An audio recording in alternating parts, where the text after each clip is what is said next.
अमरीश राजपूत जी के यहाँ चल रही भागवत कथा में श्री कृष्ण जन्म की कथा सुन भाव विभोर हुए श्रद्धालु। पूरा पंडाल जयकारों से गूंजा। नमस्कार, आप देख रहे हैं ग्रामीण भारत न्यूज 24।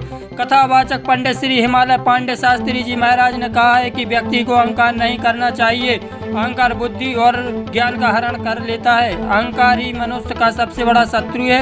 7 दिवसीय श्रीमद् भागवत कथा का आयोजन के चौथे दिवस पर आचार्य पंडित श्री हिमालय पांडे शास्त्री जी ने यह बात कही।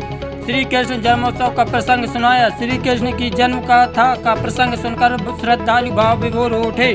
कथा व्यास आचार्य हिमालय पांडे शास्त्री जी ने बताया कि जब अत्याचारी कंस के पापों से धरती डोलने लगी तो भगवान कृष्ण को अवतरित होना पड़ा।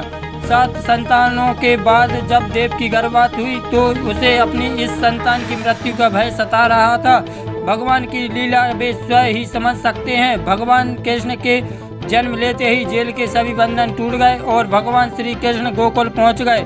शास्त्री ने कहा है कि जब जब धरती पर धर्म की हानि होती है तब तब भगवान धरती पर अवतरित होते हैं। जैसे ही कथा के दौरान भगवान श्री कृष्ण का जन्म हुआ, पूरा पंडाल जयकारों से गूंजने लगा। श्रद्धालु भक्ति में लीन होकर जमकर झूमे।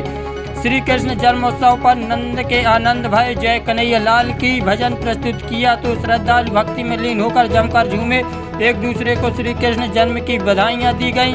एक दूसरे को खिलौने और मिठाइयाँ बांटी गईं। कथा महोत्सव में बड़ी संख्या में महिलाओं ने भजन प्रदुम कर भगवान श्री कृष्ण के जन्म की खुशियाँ मनाई।